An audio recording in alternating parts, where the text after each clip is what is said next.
Getting inside of biological systems and moving and deforming things isn't exactly easy with human-sized hands and systems on the micrometer scale. That's why we have optical tweezers, developed by Arthur Ashkin in the 1970s and 80s, which can move small things around all using the momentum from light. You may have heard that momentum is equal to mass times velocity and that light has no mass, so it was probably pretty reasonable to conclude that light has no momentum either. But light does in fact have momentum. That's something you'll learn in relativity, and from it you can get that the momentum is equal to energy divided by the speed of light c. It's not hard to use Newton's second law and show that force is the power of the light divided by c, and the radiation pressure of the light is power divided by c times the area.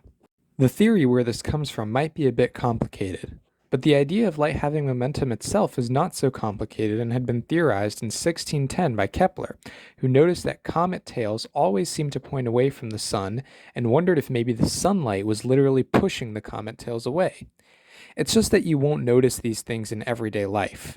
If we look at the pressure exerted by sunlight, about 1300 watts per meter squared, over a 1 meter square patch on Earth, it's about 5 micropascals, which is about 10,000 times less pressure than a mosquito sitting on your arm would exert. An unnoticed momentum transfer occurs in a classic Snell's law refraction problem.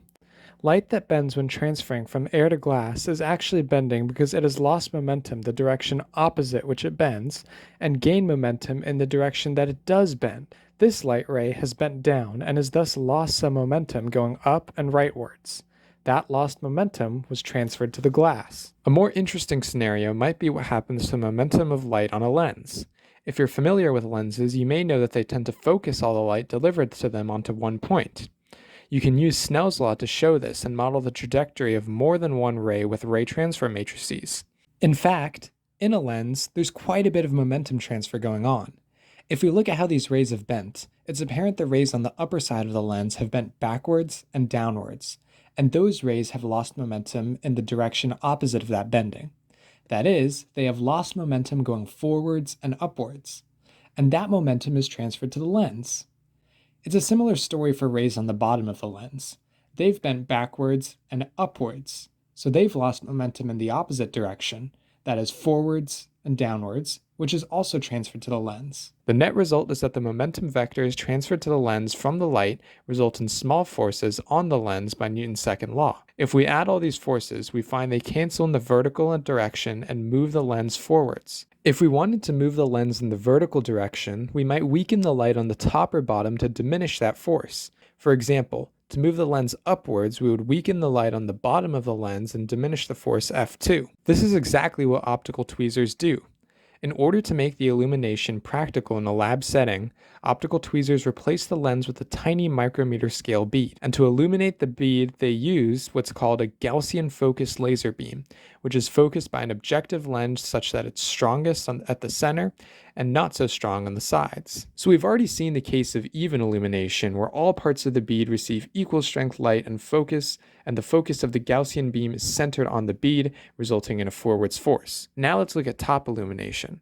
If the focal point of this laser is centered towards the top of the bead, then the light on that side will be much stronger than that on the bottom, and we can neglect F2, the force due to the weak, decayed part of our Gaussian focused laser profile. So F1 is the only force and the bead moves forwards and upward. In bottom illumination, the focal point of this Gaussian laser is at the bottom of the bead, and any light at the top of the bead is really weak in comparison, and the force F1 it causes can be neglected. Therefore, the only force acting is F2, and the bead moves down and forwards. We notice that no matter where we displace the bead, it always returns to the focal axis of the laser. This is called a stable equilibrium. Let's take another look at the stable equilibrium trap. We have a force on the bead that can be broken into two components, the scattering force and the gradient force. The scattering force moves the bead forwards in the direction of propagation of light, and the gradient force moves it towards the focal axis of the laser, the hump of the Gaussian. Now, what is up with this tweezer name, and what does this thing have to do with biology? Well, imagine you wanted to move the bead without touching it. You could simply move the focal axis of the laser, and the bead would follow it. That really is a tweezer, isn't it? You don't need to touch the bead at all, just tell the laser's focus where to go. Where the laser goes, the bead goes. Now, an obvious application in biology would be to move living things around. You could attach some biomolecule to the bead and then move the laser's focal axis around to move that biomolecule around. This could have serious applications if achieved in vivo to targeted drug delivery. An application that has produced many results is cell stretching and stiffness. You can focus a laser such that it optically traps a bead right above some sort of cell. It levitates above the cell. You can then manually move the cell stage so that the bead indents the cell and can collect useful data on the deformation characteristics of that cell. This field of measuring cell strength is known as mechanobiology. So if you're worried you'd never be able to manipulate a biological system with your fingers, fear not. Optical tweezers are here to help.